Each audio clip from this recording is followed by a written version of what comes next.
Hey everyone, welcome to the Happy Flosser podcast. My name is Billy Lunt. I am your host, and I am here to talk to you about all things dental hygiene to support you on your journey through the dental hygiene program. Welcome, so glad to have you. Hey, are you in dental hygiene school or just got your acceptance letter and just started dental hygiene school and you're worried about how you're going to fit it all in, what the evaluations are like, what the key strategies you need to set up in order to be successful? You don't want to have worked all this time to get accepted into dental hygiene school only to make some pretty major errors in your first and second semester. I've put together a course that will really help you set yourself straight right out of the gate and get yourself started on the right foot in dental hygiene school. Whether or not you're just entering school or you've done your prerequisites and you're just well on your way halfway through, this course is designed to help get you straight and keep you straight so that you can become a dental hygienist. Click the link in the show notes and check it out. Hey guys. So if you're listening to this podcast when it debuts, it means that you are on your Christmas or holiday break. So something that I want you to think about while you're on break, I know it's really hard to be learning and thinking about dental because you really want to take a break, and there's a lot of value in taking a break. But one of the things I want you to think about is your plan for success for the upcoming semester. There's a lot of things that you've learned from completing your last semester, so I want you to really think about this. From the start of your program, the faculty design specific writing assignments and self-reflection in order to help you achieve your goals and grow from your challenges, face some of your toughest obstacles, and for some, a plan for success or defining a goal may be really challenging to do. Some people have never made goals or don't recognize the value in making a goal and writing it down. There's tons of research that supports the need for us to self-reflect, write down our thoughts, our ideas, our experiences, and then create goals to move forward. Writing down our goals makes them tangible and therefore achievable. Now, in some ways, writing things like goals down or plans for success almost is the starting point of putting something into action, and it helps us define them. When we can actually see a tangible goal, it makes us feel like we're making movement or we're making progress or we've developed a plan, and sometimes that's the way to gain momentum. It's really important to recognize that sometimes when we take the time to write down our goals or to put a plan for success together, it may elicit some feelings of anxiety or doubt. It might even create a little stress and some fear. Each semester can bring with it feelings of uncertainty and doubt. I myself remember feeling overwhelmed each time I would look at a new syllabus for the very first time. All the assignments, the projects, the requirements, all these things that you have to do with time constraints really can make us feel overwhelmed and make our head spin. Know that it's a normal feeling and it will pass. Prepare for it. Know that it's going to feel that way the first couple of weeks of the new semester. One of my favorite reminders is that we become a hygienist one assignment and one assessment at a time. And we are really not required to tackle more than one at a time. So that feeling of overwhelmed is when you're thinking about the whole process. So break it down into small chunks. And I would spend the first couple of weeks of your next semester getting yourself organized, laying out your due dates, laying out all those assessments in a way that makes and keeps you organized. This will reduce your stress. Another topic I have shared, and just as a reminder, really helps students stay committed to their goals, is to stay focused on your why. Why is this goal of becoming a hygienist so important to you? Why do you want to be a hygienist anyway? What caused you to put all this time and energy into completing your prerequisites to get into the program.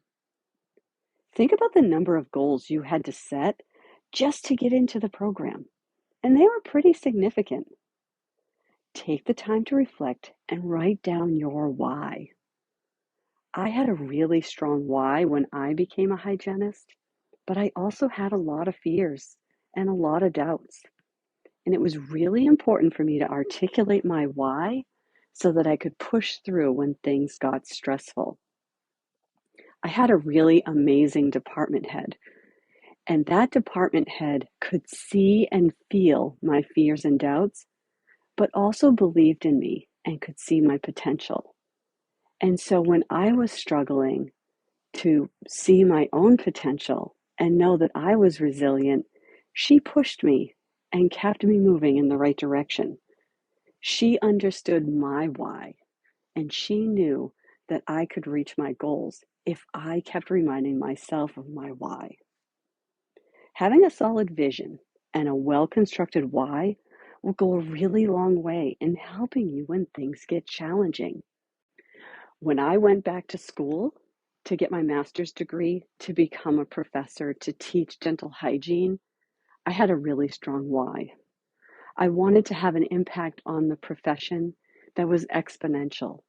I wanted to foster the growth and habits of many hygienists that were developing into seasoned professionals. I wanted to help the profession grow faster than I could being inside the clinical operatory. And although I love the clinical aspect of dental hygiene, I knew I had a strong enough why that I had to pursue my master's degree. And there were a lot of sacrifices and there were a lot of challenges along the way in pursuing my master's degree, but I really wanted to do it. And I had a really strong why because I believe that some of us have to take on that challenge of investing in the next generation and pursuing the development of growth in our profession and really breaking down the barriers and moving forward and moving ahead so that we can serve a greater percentage of the population, so that we can work at the top of our scope, so that we can meet the needs. There are so many people that do not have access to care, and I believe it's the dental hygienist that's going to make it happen. And so my why pushed me to get in the game and stay in the game to the finish line. And I really want you to keep your focus on your why to help you reach that finish line. Now, another component of success as you prepare for your next semester is to have a good support group. Get around your peeps, the people who love you. Now, your faculty help you get off to a good start when you begin your first semester. But it's up to you to develop an understanding of how others can both help and hinder your success. You have hopefully developed an understanding of your learning styles and how you need to study and set aside time in order for you to be successful. Now you have to focus on surrounding yourself with others who will support you in these tougher days when you feel frustrated, tired, and maybe a little less focused on your why. While it is helpful to have the love and support of others, the reminder here is that it is your responsibility to keep a positive mindset and believe in yourself when you are faced with challenges. The truth is, in the end, your successes and your failures are all dependent on you. It's important to have a strong support network and be around others who are in the same struggle. These people have shared in your challenges and they can understand the journey. They can share insight on what to do, things to avoid, and how to be successful. This is one of the reasons why I started this podcast. Dental hygiene school was one of the most challenging things I've ever done. And everything I've done, and I've done a lot of things, and it was still by far one of the hardest things that I did. I had a really strong why. I was really focused on my goals. I had faculty that supported me and was surrounded by others who really wanted to see me succeed.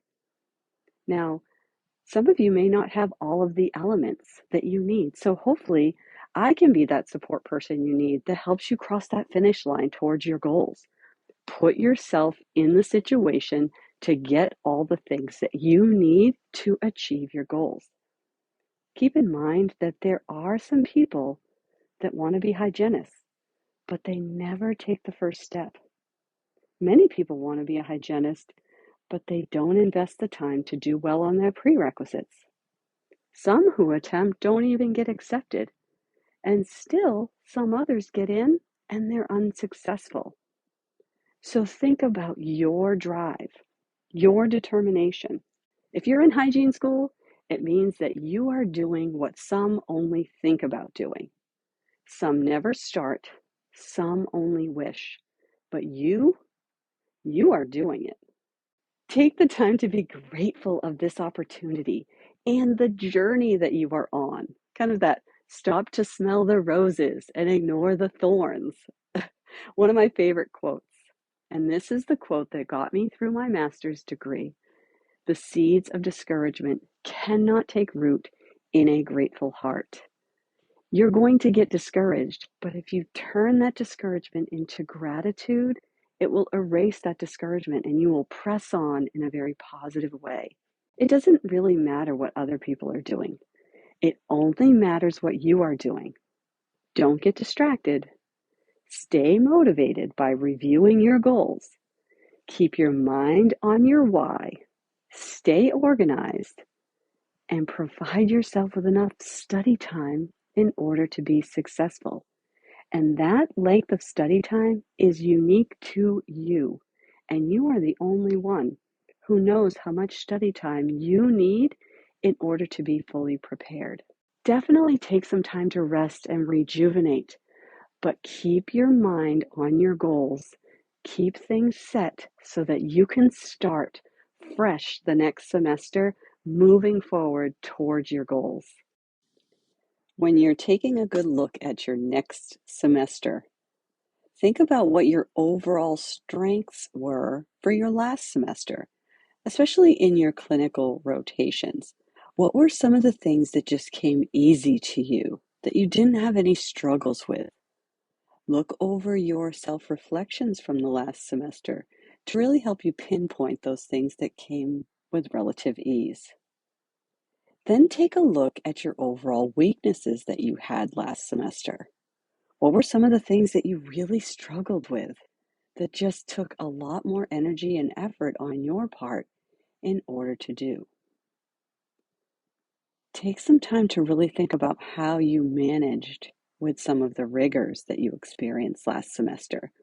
This will go a long way in helping you make a good plan for your next semester.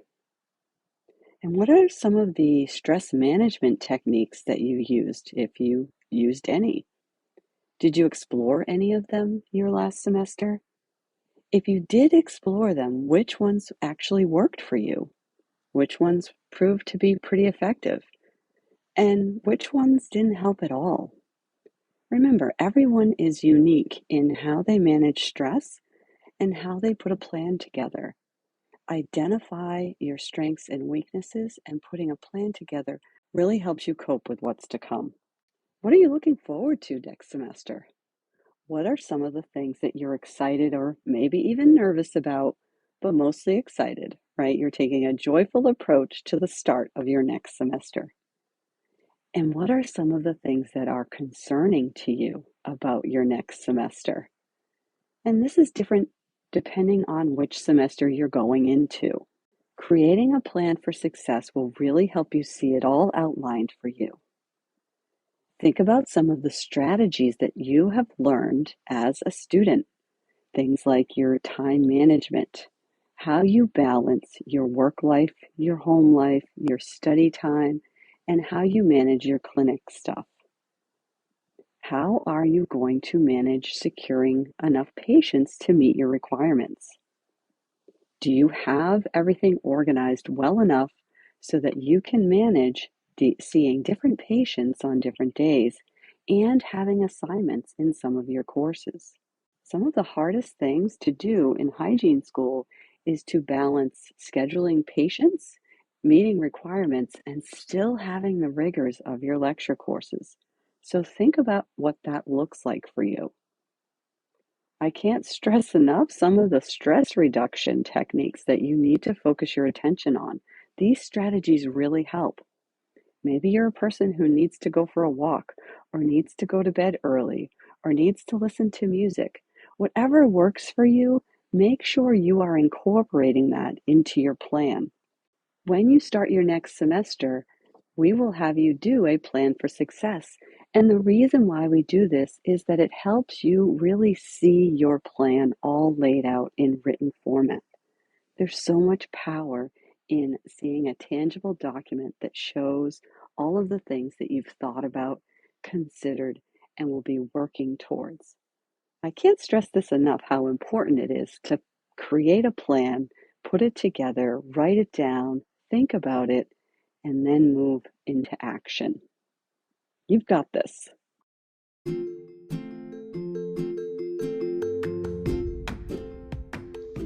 I would invite you to ask any questions at all that you need answered.